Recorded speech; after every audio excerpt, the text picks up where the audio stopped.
Pemerintahan Iran bersama Korps Garda Revolusi Iran atau IRGC dan kelompok Libanon Hizbullah telah bersumpah untuk membalaskan serangan ke Israel.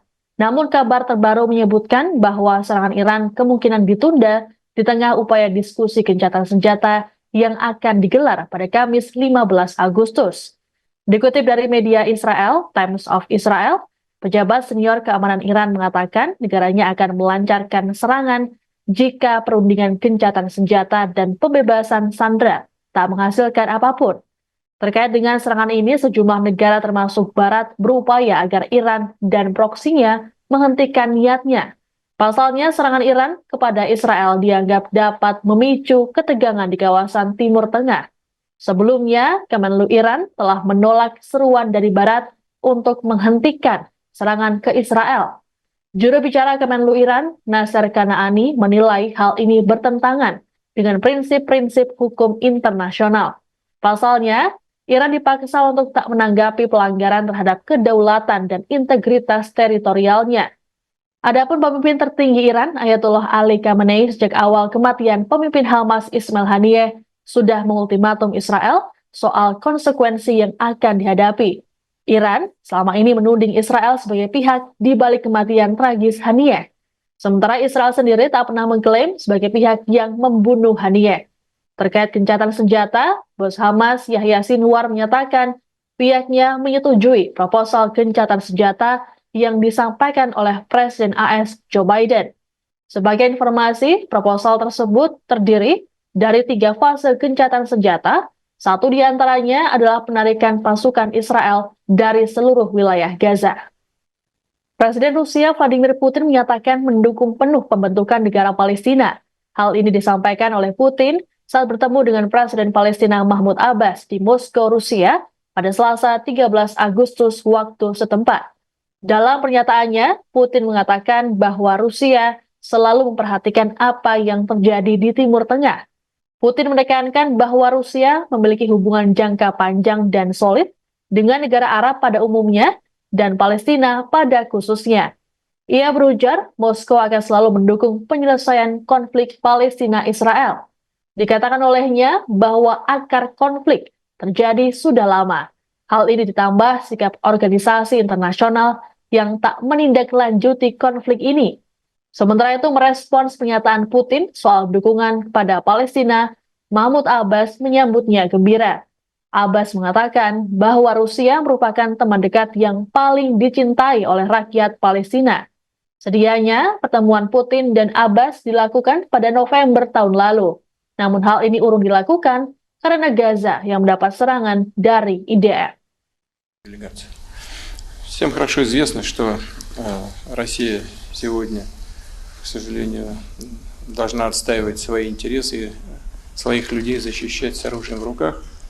Но то, что происходит на Ближнем Востоке, то, что происходит в Палестине, безусловно, не остается без внимания с нашей стороны. У нас очень давние глубокие связи с арабским миром в целом, с Палестиной в частности, и мы этим очень дорожим. И, конечно, мы с большой болью и тревогой наблюдаем за той гуманитарной катастрофой, которая развернулась в Палестине. Со своей стороны делаем все, чтобы поддержать палестинский народ. Вы знаете, мы 700 тонн грузов направили различного характера. Делаем все для того, чтобы использовать любые возможности для поддержки палестинцев и палестинского народа. Прежде всего, палестинского государства. Наша позиция здесь является неизменной, она сформулирована давно и не носит какого-то конъюнктурного характера. Мы полагаем, что для того, чтобы обеспечить длительный, надежный, стабильный мир в регионе, нужно выполнить все решения Организации Объединенных Наций и прежде всего создать полноценное палестинское государство. Рад очень. Presiden Palestina Mahmud Abbas menilai PBB gagal menjalankan misi untuk mendirikan negara Palestina. Berbicara di hadapan Presiden Rusia Vladimir Putin Selasa 13 Agustus di Moskow, Abbas menyebut kegagalan ini karena tekanan dari Amerika Serikat. Dikutip dari Anadolu Agency, Abbas mengatakan bahwa PBB gagal memberikan solusi tunggal ataupun mengadopsi resolusi demi terwujudnya hak rakyat Palestina untuk bernegara. Dalam kesempatan yang sama, Abbas juga menyampaikan apresiasinya atas kerjasama Rusia-Palestina yang telah berlangsung lama. Abbas berujar, Palestina telah mendapat manfaat dari dukungan Rusia dalam beberapa tahun terakhir. Ia pun menyerukan Israel untuk segera menghentikan tindakan yang melanggar hukum internasional. Terkait hal tersebut, Abbas menyinggung keputusan Mahkamah Internasional PBB bulan lalu yang menyatakan pendudukan Israel di tanah Palestina adalah ilegal. Sementara itu, dalam pertemuan di Moskow ini, Putin menyatakan dukungan penuh pada Palestina. Putin berujar bahwa Rusia prihatin dengan bencana kemanusiaan yang terjadi di Gaza. Ia menegaskan bahwa Moskow akan selalu mendukung penyelesaian konflik Palestina-Israel. نشعر أن روسيا من أعز أصدقاء الشعب الفلسطيني الذي يريد كما تفضلت في نهاية حديثك أن يريد للشعب الفلسطيني دولة فلسطينية مستقلة. نحن نعاني الكثير في غزة كما قلتم 40,000 قتيل. نحن صابرون صامدون في أرضنا ونطالب بوقف القتال والدعم وتقديم المساعدات الإنسانية للفلسطينيين وعدم تهجيرهم.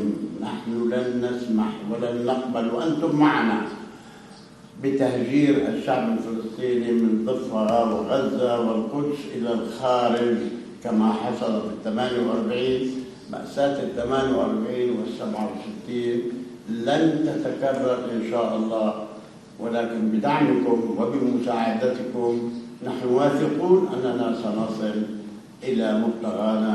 شكرا سيادة الرئيس وأنا سعيد أن أكون هنا. Penyerbuan umat Yahudi terhadap Kompleks Al-Aqsa di Yerusalem mendapat kecaman dari Arab Saudi. Kementerian Luar Negeri Arab Saudi dalam keterangan pada Rabu 14 Agustus mengatakan kerajaan mengutuk penyerbuan Al-Aqsa oleh pejabat dan pemukim Israel. Saudi menekankan pentingnya menghormati kesucian agama dan memperingatkan konsekuensi dari pelanggaran berkelanjutan terhadap hukum internasional dan status quo historis Yerusalem, serta dapat memprovokasi jutaan Muslim di seluruh dunia. Lebih lanjut, Kemenlu Saudi menyerukan kepada masyarakat internasional agar turut berperan mengakhiri pelanggaran berkelanjutan Israel ini. Sebagaimana diketahui, penyerbuan ribuan orang Israel ke Al-Aqsa dipimpin oleh Menteri Keamanan Nasional sayap kanan Itamar Ben-Gvir. Mereka memperingati Hari Suci Yahudi, Tisha B'Av, untuk memperingati penghancuran kuil-kuil lama. Sebagai informasi, Kompleks Masjid Al-Aqsa jadi situs tersuci ketiga bagi umat Islam dan simbol identitas nasional Palestina. Selain itu, juga jadi tempat tersuci bagi agama Yahudi. Meski begitu, umat Yahudi dan non-Muslim lainnya tak diizinkan untuk berdoa ataupun memperlihatkan simbol-simbol keagamaan di sana. Aksi Menteri Keamanan Nasional sayap kanan Israel Itamar Ben-Gvir yang memimpin ratusan warga Israel ke Kompleks Masjid Al-Aqsa dikecam oleh Amerika Serikat. Dikutip dari Al-Arabiya, juru bicara Departemen Luar Negeri AS, Vedant Patel, pada Selasa 13 Agustus menyatakan AS berdiri teguh dalam upaya mempertahankan status quo. Menurut Patel, tindakan sepihak dari Gvir dan para pemukim Israel membahayakan status quo dan tak dapat diterima. Sementara itu, Menteri Luar Negeri Antony Blinken mendesak Perdana Menteri Israel Benjamin Netanyahu untuk mencegah tindakan provokatif lebih lanjut di Al-Aqsa.